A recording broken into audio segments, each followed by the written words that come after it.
are here at Meatstock in Australia. This place is like an adult's playground, but for smoked meat. You've got the guys behind me at Phat Boyz, and just look at this. Look at this process. You've got Frank the Tank. This guy is the biggest smoker I have ever seen in my life. In actual fact, I think it's one of the biggest smokers in the world. This place is absolutely mental. They've got everything from bull riding to smoked meat to barbecue competitions to live music. Like, is there a thing that these guys haven't got? They've even got a world's strongest man competition. World's strongest man competition with arm wrestling. It's all going on. I tell you what, I'm excited for this one. Obviously, seeing all this stuff, I'm like, you must love barbecue. Why do you love barbecue food so much? I love barbecue. I suppose for me, it's about bringing people together. Of course. You know, barbecue is a centre. It's a centre hub. The fire attracts people, barbecue attracts people, and people love food. So for that, there is what I love doing, is creating amazing food there and meeting amazing people. Wow. So I love barbecue. That's the best thing, isn't it? Like when you're at home, like it's never a short process. So like you actually have to bond. You have to speak to people. Oh yeah. You can't be on your phone. Like you're actually there. You've got to look at the fire. You've got to look at the food. Correct. You know, this here, we light this thing up on a Thursday there. Yeah. We put it out on a Sunday afternoon. It goes for 4 days straight. The amount of people that we get to talk, that comes through to take photos there, and I get to share my love and my experience with them people. That's what it's all about. And talk to me about this, because this thing's like, it's like a fucking tank. It is a tank, brother. So this is Frank the Tank. So Frank the Tank is 7.5 meters long. It weighs 6.5 ton. We're looking at 2.7 meters tall and just under 2 meters in diameter. So we can fit 1,500 kilos of brisket in one cook. 1,500 kilos? 1,500 kilos, 1.5 ton in one cook, yeah. That's like more than a car. Yeah, like way more than a car. Yeah. So and we load it up all meat stocks. It travels around Australia. We throw it on a semi-trailer. We use a big crane to lift them off and lift it back on. This is what we do. Yeah. How do you even think of like creating this? This must be like one of the biggest smokers in the world, right? It is. What goes through your mind to think, do you know what? I'm going to create this like absolute submarine.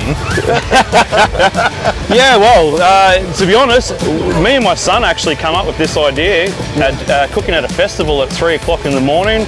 We were doing brisket, and I said to him, let's build something a bit bigger than what we've got. We done a little bit of research, seen that nobody else has ever done anything like it, and went, let's do it. Wow. So my best mate is Boss Hog Smokers, Brendan. So me and him put our heads together, and we come up with Frank. So yeah. So did you like actually make it yourself as well, or my mate made it? We helped him make it. Yeah. Jesus. Yeah. So it's over engineered. It's absolutely amazing. You lift up that door with one finger. Really? Yeah. Yeah. Wow. And for your dishes at Meatstock, what are you going to be cooking for everyone? We have a MB 6 to 7 Wagu brisket. We've got pulled pork. We've got chicken wings. A barbecue maple chicken wing. We've got beef short ribs, and we've got some jalapeno and cheese sausages. So you basically got the whole of Australia Zoo in there. Pretty much, yeah. Yeah. We've got whole pigs. We've got whole saltwater crocodiles, whole lambs to throw on everything. Yeah. So we've got everything, brother. Yeah. Well, can I have a look inside? Let's go. Yeah. Sweet. I'll let you do the honours, but. Okay. One finger. Look at that.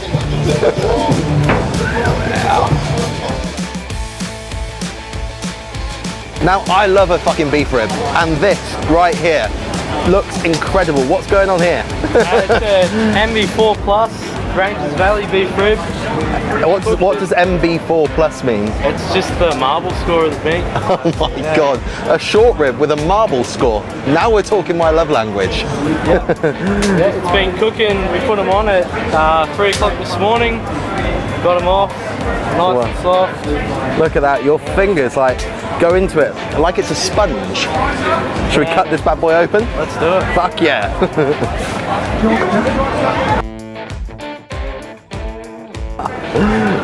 Shit. Whoa. Cheers. I feel like Fred the Flintstone, a caveman with his weapon, with his battle sword of a big juicy rib. Oh.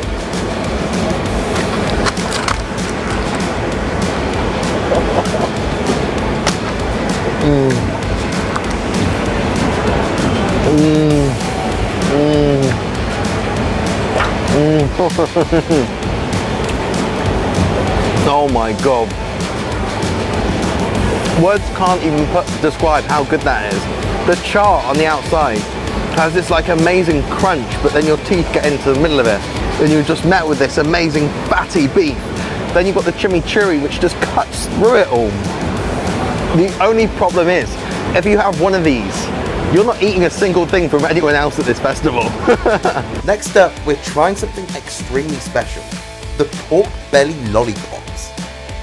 Okay, so we're here with Nick at Carolina Smoke. Nick, tell us a bit about this setup, because this looks crazy. So, yeah, let me set this down. Basically, we're at Meatstock.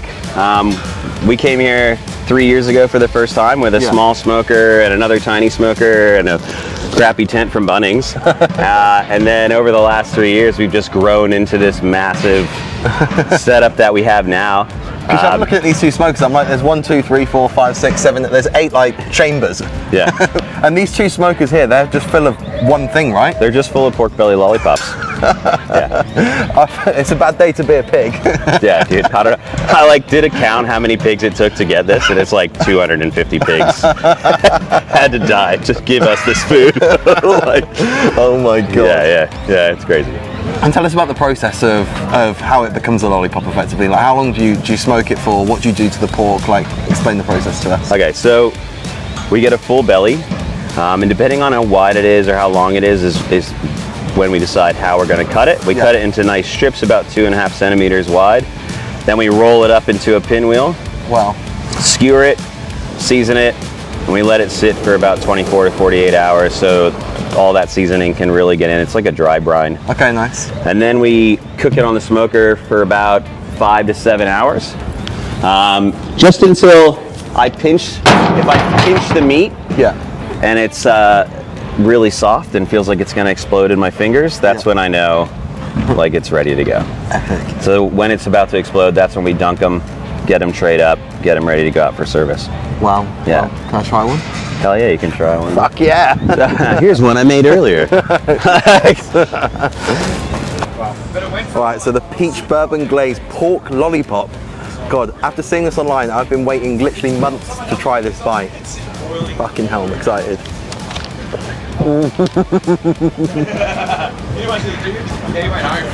Oh my god. That is ridiculous. Is it good? Holy fucking shit. Yeah, it's really healthy too. Oh my god. That is insane. The pork is so fatty, so tender, so soft. But then, you're right, that vinegar just cuts through like all the fat. Yeah. Oh. I think if you just had a sweet sauce on there, it would be too much. Oh, celebrity over here. That is insane. Look at the meat here. Look how juicy it is. It's almost glistening. Wow. Let me put my phone on. Cheers. Still going for it, dude. Fuck her up. That is insane. Good. We're here with Flaming Grillers. Chris, tell us what's going on. Well, today we've got pretty much the whole loaded pit. We've got WX9 Wagu on one side, and then we've got Angus Reserve. Hang on a minute. WX9 Wagu. So What's that? Probably the marble score 9, so it's probably one of the highest pinnacles of what it is. So it's based out of New South Wales, but the briskets themselves, they're just absurd, like full flavour content. Can we have a look? Yeah. So, Oh my god. so there's 16 of those ones in there. Then you got full Angus this side, so they're all roasting away, which will smoke for good on average 16 hours. 16 hours.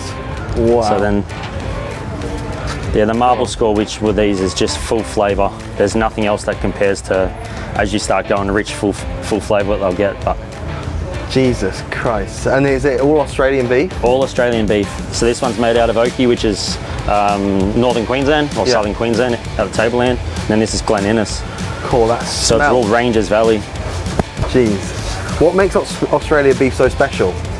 Why I think it's the climate, the pasture that we also grow on, being rich, full flavour, but it's having the consistency that we can do. So the grain fed that they go on incorporates all the flavouring. So as you start sitting here, all the marbles that's pretty much pushing through. So as these will start caramelising, you'll start getting mahogany colour, and it's just a flavour profile, it just elevates.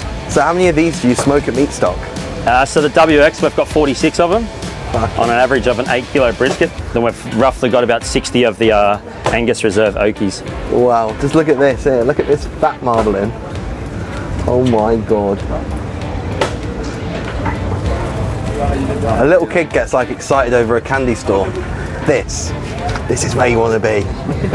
After speaking to some of the traders, these guys live, breathe barbecue. They don't leave the site for literally 7 days. They're here, they're camping at night, they're checking their smoked meat, they're checking their brisket to ensure it is literally the perfect quality.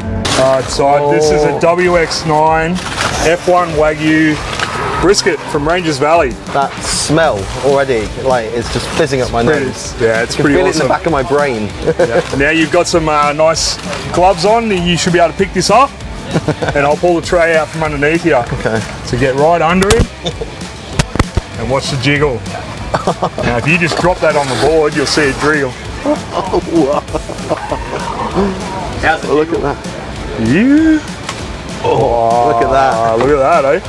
It's like a bit of jelly. It's like meat jelly. I'm not quite ready on that. Wow. So you got your two parts of the brisket. This is what they call the point, and this is your flat. So Okay. this is on the breast side of it. It sits up near the collarbone of the beast. This is where your burnt ends come from. All right, so we're going to take that off first. Whoa. Beautiful. Look at that. You got a nice little jiggly bit there. That's crazy. So if you're going to go some burnt ends, Oh my God, look at that. Wow. oh yeah, it's hard. Do you want to try one with me? Oh, I better, hey, I better. just to check it's just to check it's okay. Hey. Look at that. Wow. Cheers. Yeah. Cheers. As a non-practicing vegan, I'm happy to try something. Oh my God. Seriously? Yeah, there's no real words for that, is there? That should be illegal. It's so fatty. It is, But the yeah. seasoning, like salt, pepper, you can tell there's not much more. It's just letting the Let fat the for beef itself. do. Yeah, Australia's got the best beef in the world, so hey, we've got to let it speak for itself. Oh my God. I barely even had to like bite that. I was like a Just baby. dissolves, right? Yeah, chewing it in my gums. And this is a flat. We're just going to push that aside. Look at that flop. Beautiful. Wow. Straight in. Oh, we might as well get another slice here for you. That is the ultimate flop test. Now you'll taste the difference between the two, the fattiness and just the way the beast holds the marbling in those areas. A little bit of barbecue sauce. Not that you need it, but Chris's barbecue sauce is pretty epic. Oh my God.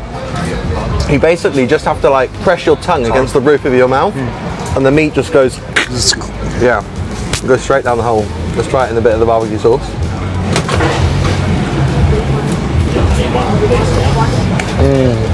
Oh. It's pretty epic, I'm right? just going to stay here. I'm not going to go anywhere else. I'm going to stay here for the rest of my day. You're on brisket slicing Yeah. duties, eh? I'm Yeah, going to come out of the festival mooing.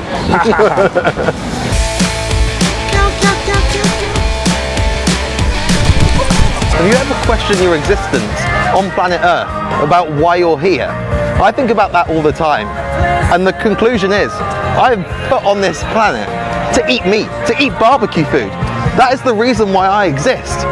And this is like my paradise. This is where I was born to be. With ribs like this, a walking, talking caveman, Fred Flintstone, Toby Inskip, that guy, that's me. I haven't even had a fucking beer. What's going on? I'm just excited about meat. It's crazy. Right, next up, we're heading to Texas Corner, where we're gonna see burnt bean. When we went to Texas, honestly, they did a chicken dish, and I'm told that they're serving it here today. So my God, my tail at the back of my t-shirt, it's wagging, it's wagging. Let's go. Should we go? Should we go?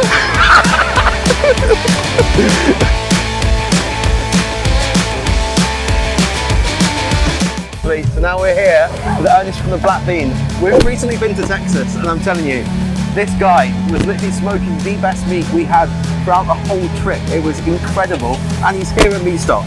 What are you guys going to be cooking today? So we doing one of your favorites, the Tijuana chicken. But in a smaller form, we're bringing that Texas, Mexico flavors. Punch them in the teeth, and the Aussies' teeth. They don't know what's coming. I'm telling you, like, you think of chicken, you think chicken's basic.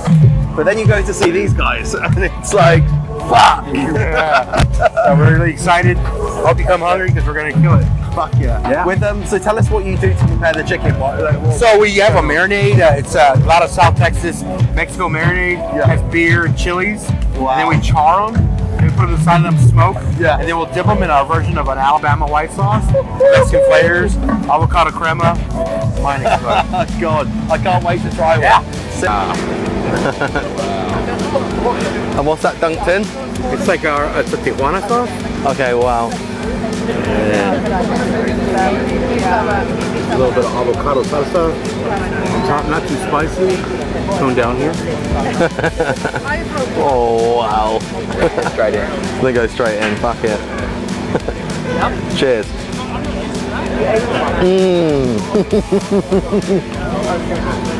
Oh my God, the chicken is so moist and tender. But I've never had that before. I could taste how good this was going to be before the meat even got into my mouth, because those sauces like went in with my breath of air. I'm going straight back in for another bite. And it's, you know, it's like... Let me help you out here. Let me help you out. Let me help you out. Oh my God. Look through my meaty eyes. So behind me, we've got these two spinning carousels of meat. What is going on here? Got some traditional cooking from Colombia. We've got the spinning top, the trompo, which we have the fire in the middle, and then from the bottom to the top, we get cooking some Wagu knuckle, Marble Score A9, some pork shoulder, and then this one is the carousel. My friend and I, Senorita, designed it. We wanted to put things in chains and make it look weird and different. Wow. So we have this spinning thing on top, and then we have the base in the middle with 3 levels of wood and charcoal. It's basically a fairground for meat. That's it. Wow. This is the Colombian meat box. We've got sausage, we've got Wagu beef, and we've got this crispy pork shoulder. Just look at that crackling. All with this like chimichurri kind of sauce on top. Cheers.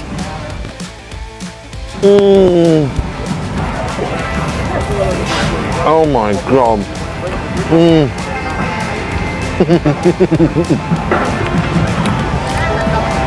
The fat is so hard, but then it's so salty. But then you've got that like chimichurri sauce that cuts through all the fat. Wow. The only problem is if you have 2 or more pieces of this, your cholesterol levels will go through the roof. We've bumped into some folks from the UK. Sam, sure there? Welcome to Meatstock! What are you serving up? Well, we have got some beautiful Australian lamb. So this dish is kind of like a love letter from Wales to Australia. So we both love lamb, and we both love leeks. So we've got some red dragon chilies, very nice, spicy, very simple, with some beautiful Australian chilies. We've got some confit leeks. So they've been burnt and then braised in butter, sage and garlic. Oh my And then we've God. got a 3-hour smoked little lamb cutlet with plenty of salt, plenty of pepper, a cherry cola rub, and then Stop it. finish. And also we smoke these in the world's biggest offset smoker, Frank the Tank from Phat Boyz Smokers, just so you've got to go and check out the smoker. I think you're more interested in checking out the meat. I know, tell me about it. This is my love language, literally. I cannot wait to try And you're it. wearing a white t-shirt. I know, brave man. To a barbecue festival. It's been alright so far. So the pickles are spicy, the Yeah. leeks are buttery, and the lamb is peppery. So you kind of eat a little bit as you go along. We'll see how you get on. Amazing, thank Enjoy. you so much. Thank you so Cheers. much. Want a fork? Legend. No, I've got a hand. Yeah, God gave me hands, use them. Thank you so much. Look at that. A rack of lamb, one of the finest things on planet Earth. Especially when it's paired with some confit leeks, onion and chili. Wow. Let's go for it. Oh wow. Honestly, people talk about chicken, they talk about sausages, you talk about brisket, you talk about pork, but lamb's like that unsung hero. It's the meat that you'd never particularly order, but when you do bite it, you're like, fuck, that's good. And the way that they sprinkle it with the maple syrup at the end to just cut through the fat, it gives that sweetness. Oh, wow.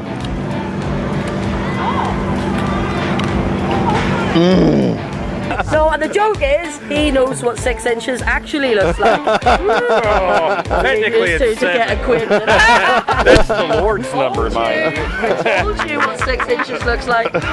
You're crazy. How you doing, man? Yeah, good, thank you. You? Good. I'm well. I'm getting ready to rock and roll, man. Really?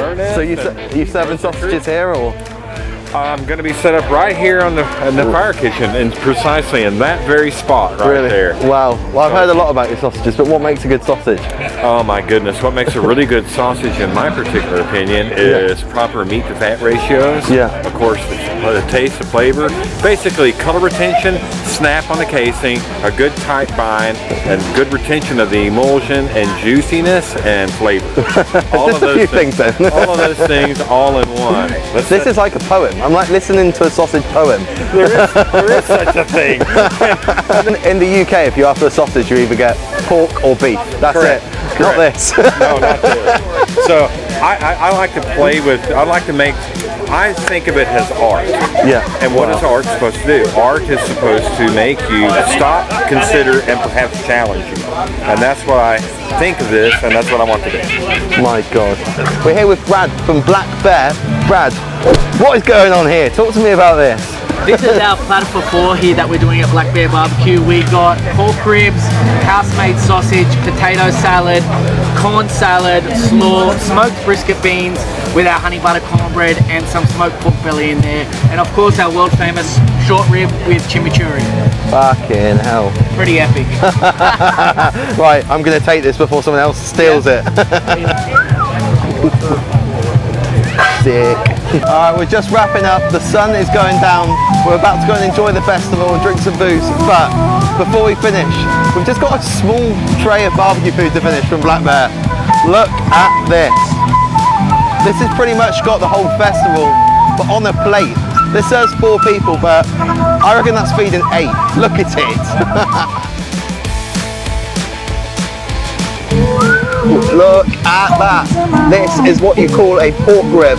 You can smell that sweet honey glaze on the outside, and I haven't even eaten it yet. Let's go for it.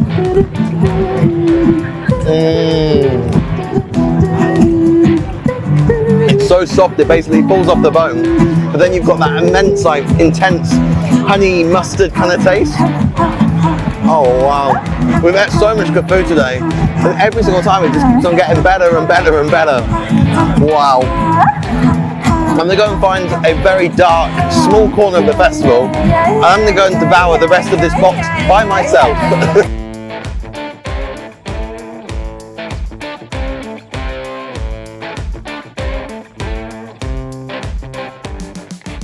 We started the day at Phat Boyz, where he talks about community, about family, about everyone just going around the festival with smiles on their face. And my God, look at this place. Every single person you look at, they've got literally meat in one hand, they've got a smile on their face, and they're drinking a beer. And I tell you what, with those 3 things, life doesn't get much better. I mean, what a fucking festival. I feel like I've put on about 5 stone from being here. But boy, we've had some fun. Until next time, if you can't take a date, take a mate.